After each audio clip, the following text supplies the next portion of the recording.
Okay, Bottom Shelf Bangers, Season 3, Episode 5. 5, right? Yeah, 5. One of those two. Numbers are hard. Numbers are hard. Yeah, but I'm very, very, very excited for this one. Okay. This is the one I poured for Jared. We're coming off of a great one, Buffalo Trace. And I would honestly say this competes with Buffalo Trace. So I think this is a great time to have this bottle. I didn't know this going in. What you were going to pour for me, of course. But I'm like very glad we're having these back to back. I'm glad because we had a bad start, like I said last video. Terrible start. I was like, man, we got to up the ante. I wanted our blind at the end to be fun, not just like, which one makes us throw up the leaves. Yeah. So, which is the worst bottle. Yeah, we can do a reverse blind. But yeah, I'm very, very excited for this. And good color so far. Very, right? very nice and colorful. Nice and dark. This is an absolute classic bottle, I would say. Classic bottle. That I don't know if I've ever had. Smells good. Nothing special. Yeah. Classic. Some baking spice there. It's opening up a little bit to me. It is. Now, I just opened this bottle like 5 seconds ago. So I'm going to give it a second just to have some chance. Give it the old swirl. And that's ADHD whiskey. Swirl job. That's Jay. Oh, yeah, the LSJ. LSJ. Okay, the nose is getting a lot better. This is great. This is infinitely better than Buffalo Trace we just had. Like, it is. I get flavors on that nose that are just... It is a lot more complex. It was a little light when we first started, but it's getting better and better as we go, right? It was a little spicy, a little astringent, like not astringent, but it had like a little ethanol. Now it's smooth, mellow, marshmallow. Marshmallows is a great note. S'mores. I get some chocolatey on that. I get some popcorn on that. Like movie theater butter popcorn. That's a good note. Almost like a cookie dough. Ooh, cookie dough. Yeah, a little sweetness. I don't think I've used that note before. New note unlocked. Like a little, like a cheap. Yes, that'd be a cheap unlock. Okay, let's go try. Ooh, wow, that's a lot. That's a bump shelf. Like it doesn't have a super like expensive taste to it, but it's powerful. Like it packs a punch. Man, I did not expect that. That finish is still going too. I get like a chocolate brownie. Yeah. Like a fudge. Mm-hmm. Very fudgy. Oh, fudgy is a great note. That's what it like feels when you're eating. Yeah. Like when you eat fudge, you know how that thing. Thick. Yeah, thick. Sticky. Yeah. That's what I keep doing. Like tanning. It has like a sticky. It's not velvety at all. It's more of like a sticky like. Yeah, that. Fudgy. It's very fudgy, like chocolate fudge. Fudge. Very fudge. A little bit of peanut butter fudge. Peanut butter fudge. Yeah, like if we could have a Reese's that was a fudge, so peanut butter chocolate fudge. But it's almost like the Fiber One brownie, where it's like not so sweet. Like I've had sweeter. It's not super like dark in that sense, but it's tannin heavy. Like my mouth is very dry. That's what it is. It's tannin heavy. Yeah, my mouth is very dry right now. In a good way though. Yeah, like, no, it's great. It makes me want to sip it again. I'm a fan of that. It makes me want to drink more of it, which is great. I'm kind of disappointed that I've not had this before after having that the first time there. How have I not had this, to be honest? It makes sense that we're liking this, I will say. Okay. Like I'm not... Most people like this. Blown away. Yeah. Okay. I think this is going to be something I recommend to a lot of people now. Yeah. This might be a front runner. Oh God, that's so hard. Now I give Buffalo Trace at 39. Is this better? This is better. I think this is better. For my palate. Yeah. I would rather pour this. The thing about Buffalo Trace, and not to harp on that, it is just, like we said, simple, basic, classic. There's nothing interesting about it. And so somebody who's getting into bourbon, that's a great one. Yeah. That's the perfect one to introduce yourself to. But someone like us, who has had quite a few different options, something new and different is just exciting. This might be the perfect intermediate whiskey. Yeah. Where it's not super high proof, because that's where like a lot of like what our favorites are. Stag, Russell 13. We are both proof people. We like high proof. Like Larceny barrel proof, Elijah Craig barrel proof. The higher the proof, more likely. Barrel Strength Four Roses. That's by far our favorite Four Roses. Oh, not even close. That was the first time I just had it. Like we had it as our entry whiskey, or I did, and Jared got a bottle last week. That's like amazing. Like anything that's higher proof for us is better. Yeah. But like that wasn't us a few months in at all. We were like, we tried 100 proof. Yeah, we're like sweating on the brow, right? And that is how it is for a lot of people. There's a lot of people out there that 100 or more, they're like 50% alcohol by volume. That's crazy.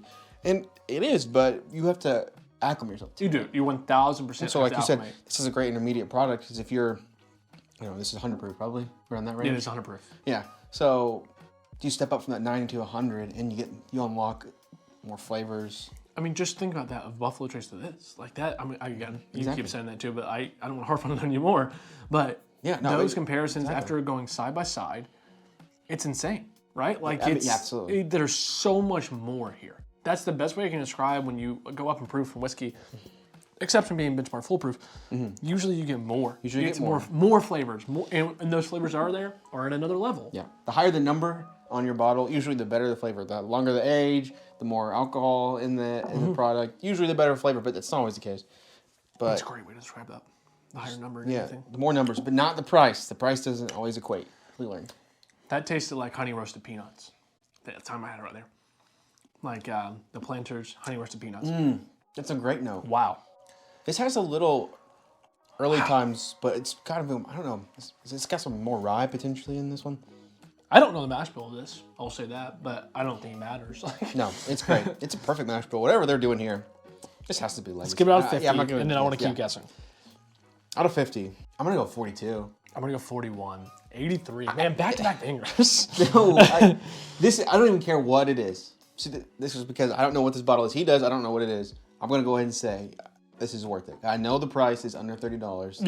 Yeah, that's a great way to say it. So, because there's bias when you know what the bottle is. I don't know what this bottle is. I know the price. That's all I know. This is worth it. Go get this bottle that we're going to figure out in a little bit.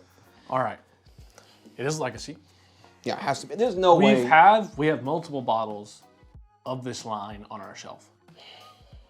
Maybe actually only one now. And I said it makes sense that we like it.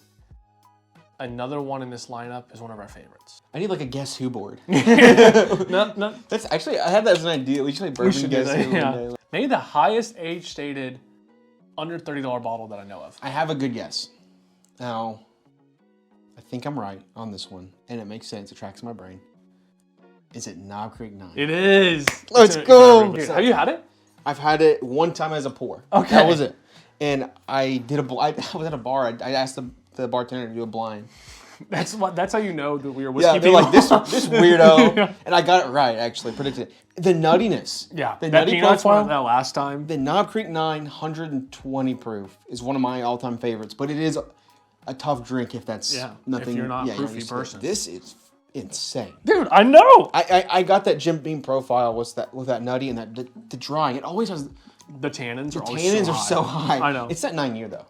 This doesn't taste or drink like a $30 product or less. I think it was $28. I think after tax and everything, it was 28. I'm pretty sure it was around there. Maybe 28 then tax, but either way, I was like, this is like we had to have it for our shelf, right? This is great. A Knob Creek blind would be sick to do. I know, we're getting there. But this one is absolutely amazing. So I good. was so excited for you to try this. And when I say I was excited to compare this to Buffalo Trace, same price, and I would say equivalent between distilleries, right? Like this is 100 proof, yeah, so it has a little edge, but you're getting 10 extra proof for the same price. This blows it out of the water. Yeah. I'm sorry. This is better and easier to find, and probably cheaper in a bar. So. This is in every gas station liquor store you go into. This is in every liquor store almost in America. If I had to choose one distillery that is my palate, it's the Knob Creek line of Jim Beam. Like, Heaven Hill, there's so much. It's Is this the oldest age-shaded though for that I'm on shows? Because under $30, like that doesn't include Eagle Rare. That doesn't include Russell's 10. Nope. Old Medley 12 is way over that. Like there's not many 9-year products, so the next age you're seeing is like 6 or 8 years on the label. Let us know in the comments. The perfect thing to comment. Is this the oldest under $30 bottle? Yes. Age stated. I know there's bottles out there like we blend 15-year whiskey with 2-year-old whiskey, but we actually call it 2. Oh, you put a drop of 15-year-old. This is the youngest thing in there is 9. Yes, exactly. It could be older, but yeah, if this is the oldest age stated under $30 retail bottle on the market, let us know. It's like an ESPN stat. Yeah, it did. Like some baseball stat. Like last time the Crow flew over second base, Jaime Hernandez, or you know what I mean? Some stupid. Oh gosh. Anyway, but yeah, comment down below and I'll pin your comment. Is this the best value for age? For age in general? Like this is the best value in a $30 product. That's crazy. That's gotta be up there. I mean, this competes with early times in taste and profile. It might be early times. I hate to say that. That's like breaks my heart to say, but it might be. It might be early times. Early times is such a good value, though. I don't know. Either way, this is an amazing product. Thank you guys for watching. Cheers. Cheers. And we'll see you next week.